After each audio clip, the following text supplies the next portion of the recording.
how's everybody doing today? I'm going to do my Auto Club 400 race review, and my boy dominating.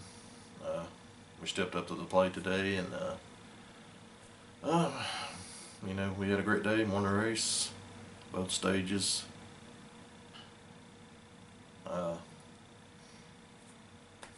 Kevin Harvick had some trouble, which I know a lot of people will say, well, if Harvick hadn't wrecked, he might have been there. No, Harvick didn't have nothing. Martin Truex did. He didn't have nothing for him. He would have finished second or third, but he didn't have nothing Martin. Overall, whenever Harvick got the wreck with Kyle Larson there, it was Harvick's fault.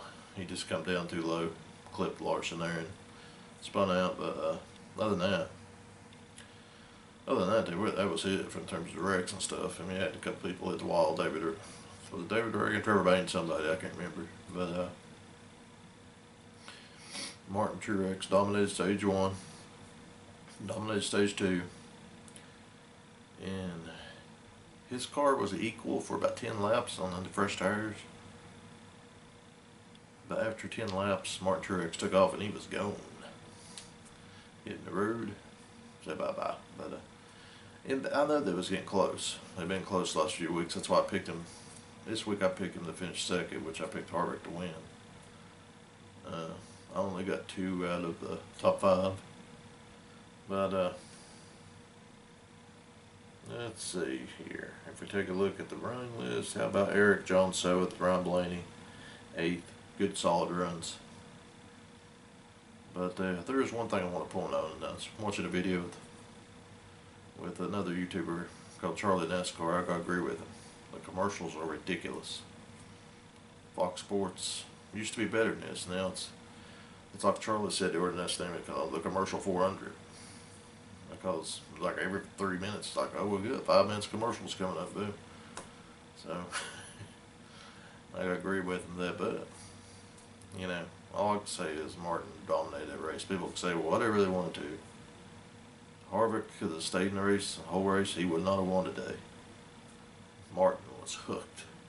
He was in the back straightaway before 9th place, across the finish line on the last lap, and that was on the cool down lap. If they would have been another 50 laps, he'd have lapped the whole field. That's how good that race car was. It was just ridiculous. But good run for Kyle Larson. He's getting, he's starting to figure Chevrolet out a little bit. I know Chase would struggle this week because they couldn't do that rear suspension thing they've been doing for a few weeks, but they'll probably figure something out to get them back in the future. May take a while, but we'll see from there. But anyway, let's take a look here at the championship points. Alright, Martin Truex is your, right now, points leader. He has a 9-point gap over Kyle Busch.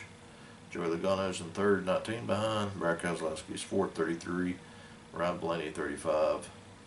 Denny Hamlin, 6th. And believe it or not, Jimmie Johnson is in the top 20 at 18th. 119 points out. So Chase Elliott's fell back 21st. I still think it's going to be a struggle if he don't win to get in top 16. But take a look at these point standings. Clint Bowyer's run 9th. Eric Almirola 10th. So that's a pretty solid run there. But Ryan Blaney hanging on top 5 there. So Martin Truex Jr. is right now back on top of the. And this is very important. It don't matter how many wins you get in a season. It don't matter what. That's for the playoff points. You've got to have the most points at the end of the regular season, and then you get 15 bonus points. So win as many races as you want. That ain't gonna matter. It's just you got to have the more overall points. And Martin got 20 points by winning stage 1 and stage 2 today. That's what you got to accomplish. Them stages are more important actually than the win. You got to have them stage points. Even if it's 3 points. You build them up, like Martin's got a 9-point gap. And like I said, Denny's in 6th, 40 behind. This Martin's already starting to build up. So once he keeps going and going, and he gets, you know, to a 50, 60 point lead over second, then he's going to get those 15 points again this season. And going to the playoffs, he's going to advance it pretty good. So, but the race itself was kind of dull. But like I said, it's a big track. And remember, in my NASCAR Heat 2 game review there, a Lotto Club, I said the guy that could get on the very bottom,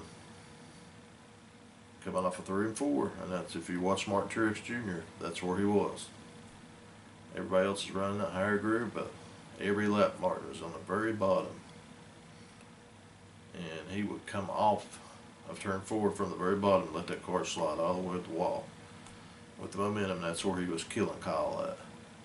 He would gain 3 to 4 tenths a lap. So, that was just good. But anyway, there you go. That's my picks, and we'll see you guys next week.